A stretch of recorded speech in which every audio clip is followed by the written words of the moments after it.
Hi church, welcome to my living room. I expect you're going to be seeing a lot of this space in the coming weeks. What a week it's been. I have to confess, when I was thinking about how it's me preaching on this first Sunday when we're all not actually together at church, I was a little bit nervous, thinking, oh my goodness, I'm going to have to completely rethink the sermon to speak into everything that's been going on this week. But actually, I think what we already had planned happens to fit perfectly and speaks so much into what we need to consider at this time. I suspect God maybe had a plan in this after all, guys. So we're in the book of Ruth. We started a series last week looking at Ruth with Tony preaching. Let's just recap, for those of you who perhaps weren't there, where we've got to in the story so far. So basically we've got an Israelite woman called Naomi. She and her husband find themselves in a time of famine in Israel, and so they flee to a nearby country called Moab to avoid the famine. While they're there, their two sons get married to two Moabite women, Orpah and Ruth. Sadly, Naomi's husband dies while they're there, and then a short time after, both of Naomi's sons dies. So Naomi and Orpah and Ruth are all left widowed. Now, in this ancient culture, women who were on their own were very vulnerable. If you didn't have a husband or you weren't in a family of someone's daughter, you were really vulnerable. For example, women couldn't own land. So they really are in a tricky situation now. Naomi decides the best thing for her to do is to return to her homeland of Israel. She's returning empty-handed with nothing. She encourages her two daughters-in-law to stay in Moab, arguing that they're young enough to remarry, to get new husbands. However, Ruth is determined that she wants to stick with Naomi. She wants to come back to Israel with Naomi.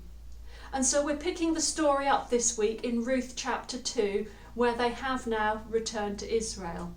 And now we're going to go and join Julie Rose in her house, where she's going to read the passage for us. Ruth chapter 2.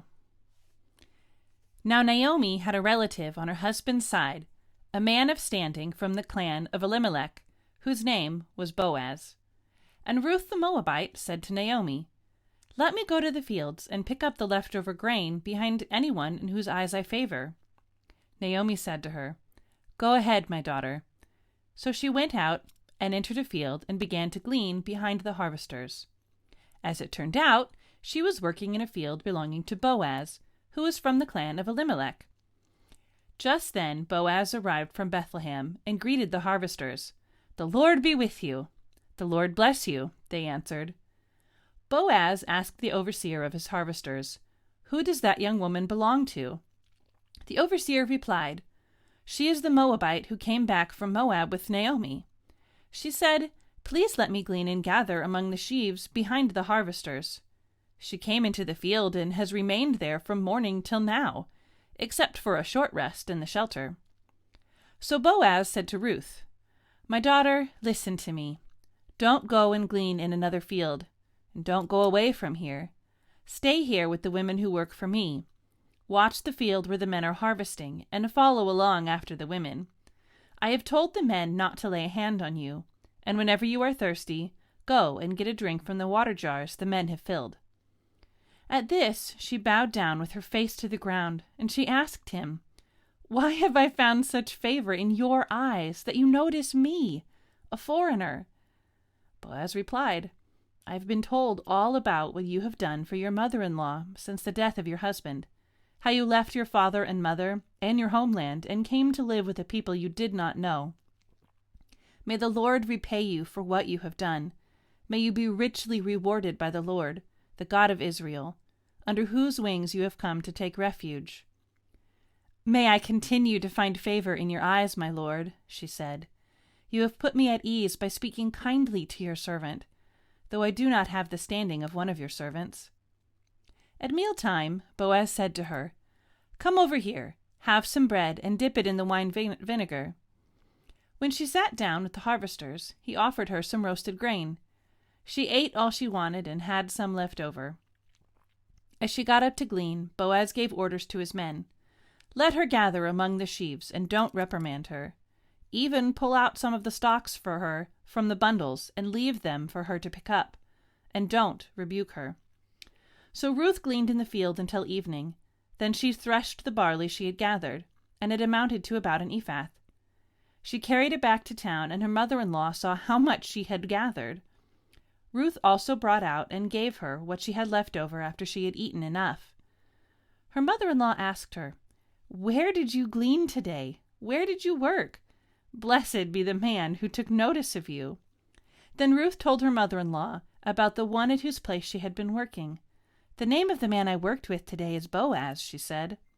"The Lord bless him," Naomi said to her daughter-in-law. "He has not stopped showing his kindness to the living and the dead," she added. "That man is our close relative. He is one of our guardian redeemers." Then Ruth the Moabite said, "He even said to me, 'Stay with my workers until they finish harvesting all my grain.'" Naomi said to Ruth, her daughter-in-law, "It will be good for you, my daughter, to go with the women who work for him, because in someone else's field you might be harmed." So Ruth stayed close to the woman of Boaz to glean until the barley and wheat harvests were finished, and she lived with her mother-in-law. Thanks for that, Julie Rose. Great to see you there. So I just wonder if one of the reasons why Ruth decided to return to Israel with Naomi is because she'd heard something of Israel's laws about how they care for the poor. Back in the book of Leviticus, God is giving his expectations to Israel about how they should live as a nation, how they should live as his people. And if we look in Leviticus chapter 19, verses 9 to 10, they're given this specific instruction. "When you reap the harvest of your land, do not reap to the very edges of your field, or gather the gleanings of your harvest.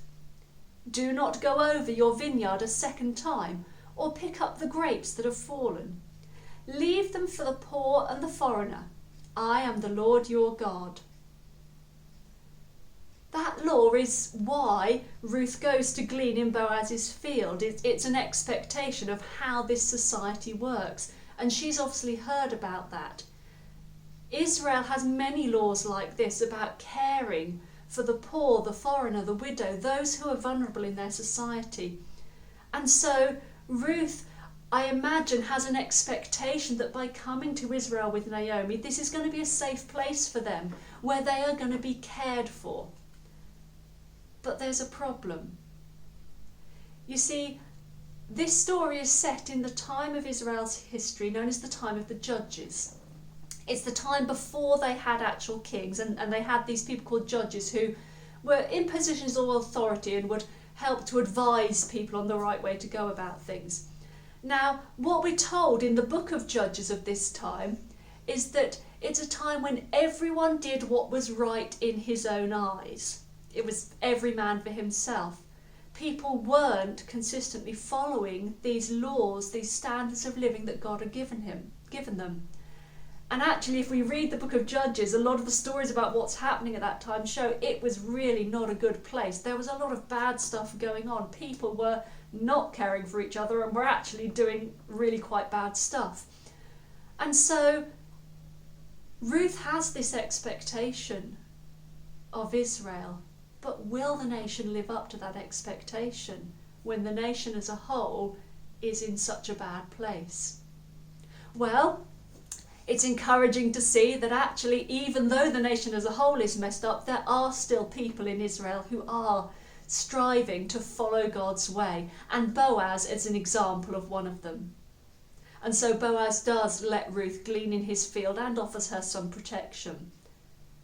Now let's think for a moment about how this applies to us. Obviously, I don't imagine we have fields where we are gleaning, harvest, where we're reaping and have to worry about the edges. But what does it mean for us to not reap to the edge of our fields?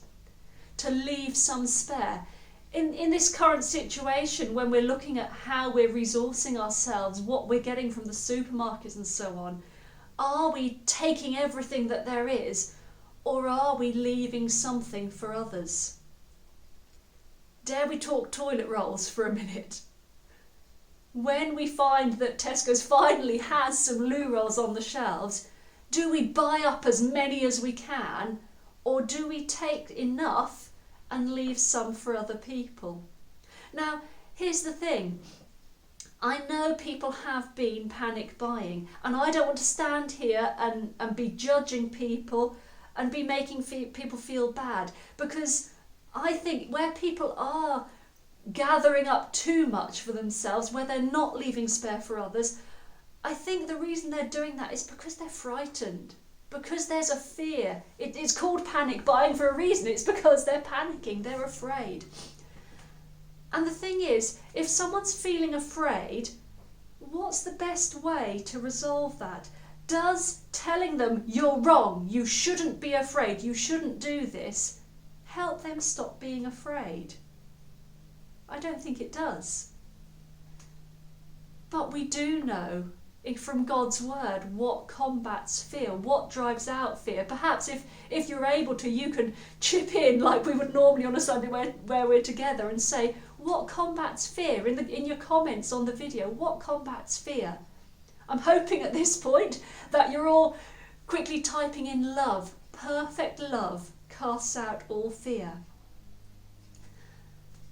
And so, church, what we need to do at this time, rather than criticising those who might be behaving in ways that we see as not being helpful, is actually to cast out their fear by showing them love.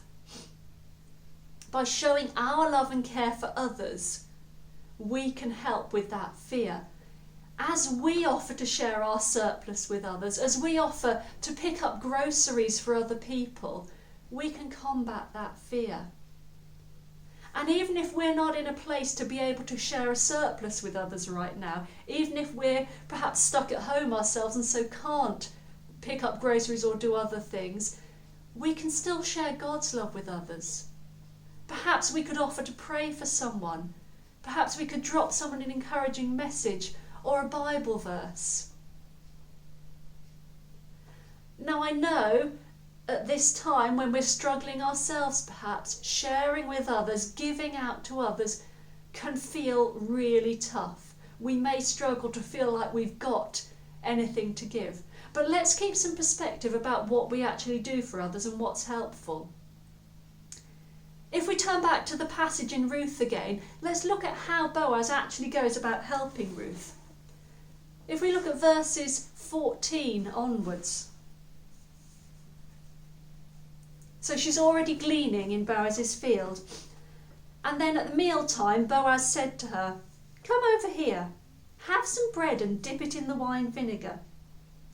When she sat down with the harvesters, he offered her some roasted grain. She ate all she wanted and had some left over.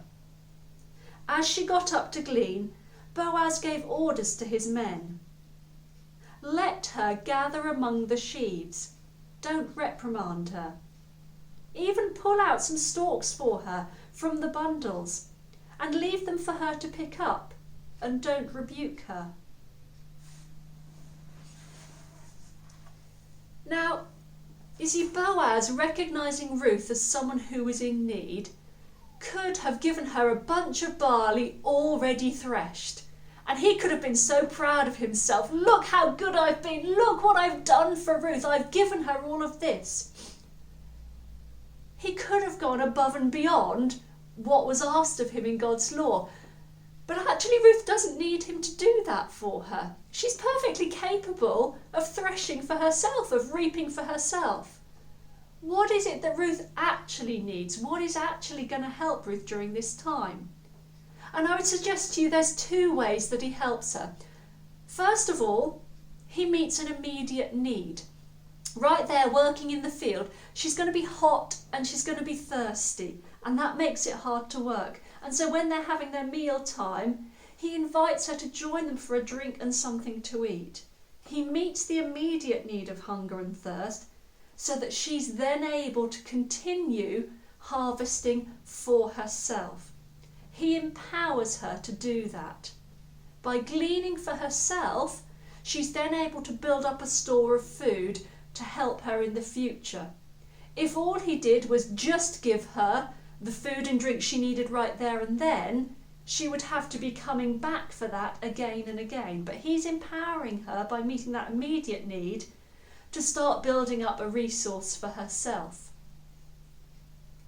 Secondly, he asked his workers to just pull out a few extra stalks for her without reprimanding her.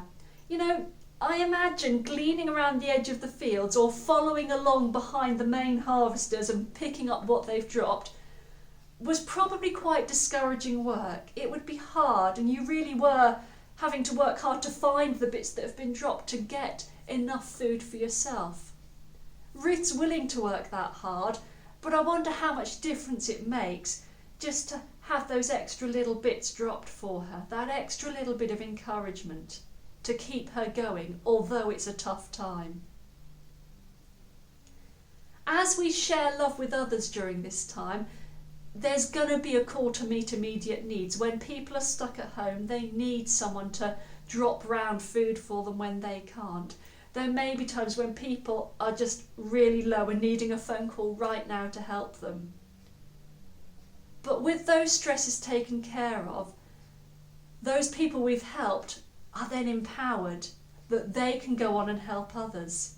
You see, this is the thing. Nobody needs to feel like they are powerless in this situation, like they have nothing to contribute. Even if you're self-isolating at home, as others help you, so you're empowered and encouraged to go on and help others. Maybe if you're stuck at home, you can drop a phone call to somebody else to encourage them. Maybe you can make a video call.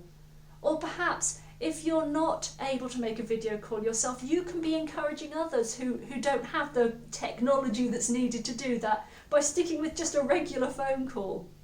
Nobody should be sitting at home during this time feeling they have nothing to give. Let's meet the immediate needs and let's empower each other to find the ways in which each and every one of us can help and encourage during this time. Let's get back to Ruth gleaning in the field. Now, as we've already seen, it just so happened that the field she was working in belonged to this guy called Boaz. And Boaz happens to come along on the day she's gleaning there.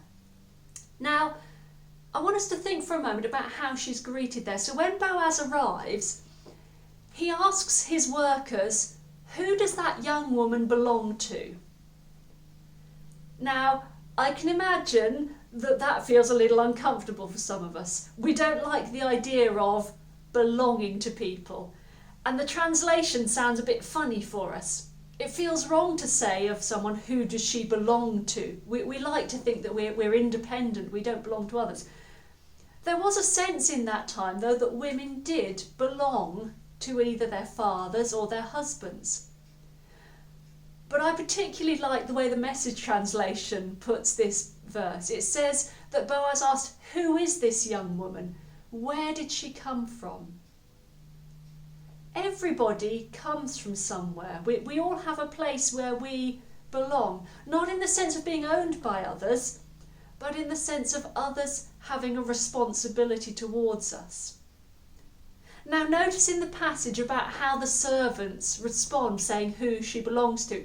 They say she's a Moabite who came back from Moab with Naomi. What does it mean to be described in this way? They're making it very clear. She comes from Moab. She's not from Israel. She's not an Israelite. She belongs in Moab. And perhaps, therefore, she's not our responsibility. How does Boaz then greet her, though? Does he say, "Hi there, Moabite"? No, he calls her my daughter. He addresses her as one who belongs, as one who is part of the family. Now it turns out that Boaz is following another one of God's laws here. In Leviticus 19 again, God says to his people, "When a foreigner resides among you in your land, do not ill-treat them. The foreigner residing among you must be treated as your native born. Love them as yourself, for you were foreigners in Egypt. I am the Lord your God." Now this is really important. It's not simply a case of, yes, Ruth can glean here in this field as a foreigner. But this is a person who's going to belong here, who we're going to build relationship with. By belonging here, Ruth gets protection. The simple truth is that as a woman on her own, she was really vulnerable. And Boaz instructs her to stay and glean in his field because as a woman on her own, in many of the fields she could glean in, she would most likely be attacked and possibly even raped. She is very vulnerable. But Boaz tells her, my daughter, come and glean here. And he tells his workers to look out for her. She is part of this family now. We are caring for her. We are protecting her. And here's the thing. What Ruth needs isn't just food. It's somewhere to belong, because when we belong somewhere, all of our other needs tend to naturally be taken care of because we've got people who are looking out for us. If you belong somewhere, you have family who are going to care for you, who are going to prioritise your needs as much as they are their own. And so actually, what we need to be considering right now is who are the people who don't belong, who are vulnerable, who need that protection.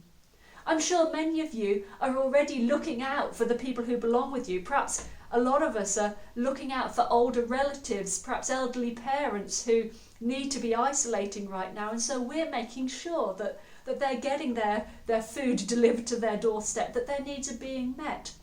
I'm sure many of us are making more effort right now to phone our parents and other relatives to make sure they're doing okay. But what about the people in our community who don't belong in that sense, who haven't got that network of support around them to offer protection? We have a responsibility to find those people and to make them belong with us, that we will be their protection. We will be the ones looking out for them. We can be the place where they belong. I've been so encouraged just in this week seeing how local communities are already doing that. The connections in many of the towns and villages where folk are getting in touch saying, hey, I'm here to help. I can run errands for people if needed. There's conversations happening over garden fences that perhaps wouldn't usually. My prayer is that everyone will find a place to belong in what's going on there.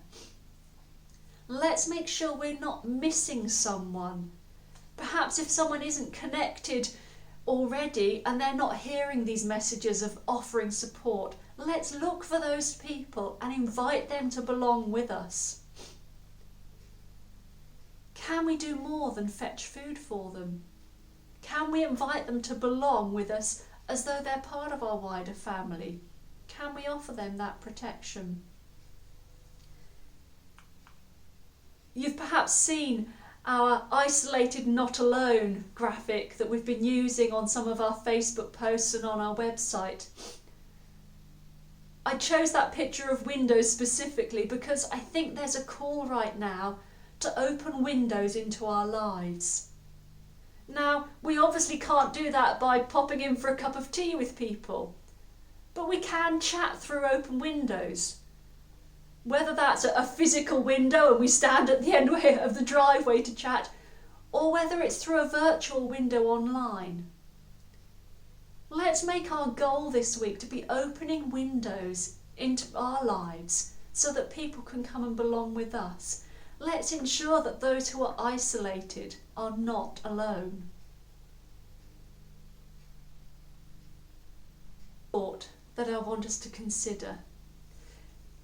Let's just read verse 21, where Ruth has done her day gleaning in the field and she's gone back home to Naomi to share the brilliant news of how much she's got and these people she's met. In verse 21, it says, Ruth the Moabite said, "He even said to me, 'Stay with my workers until they finish harvesting all my grain.'" This help that she's getting in Boaz's field, this protection, is long term. It's not just for one day. And that's important.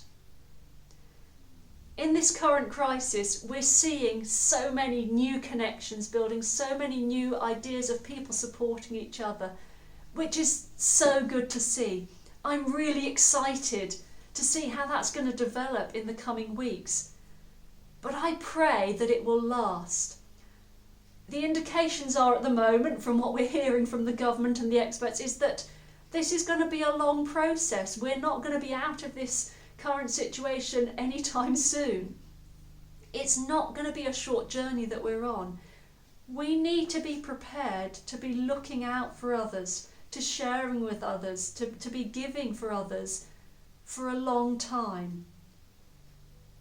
And my prayer is that it won't simply last until this current coronavirus pandemic is over, but that sense of community that grows during this time, that sense of looking out for our neighbours, that care will carry on beyond this time.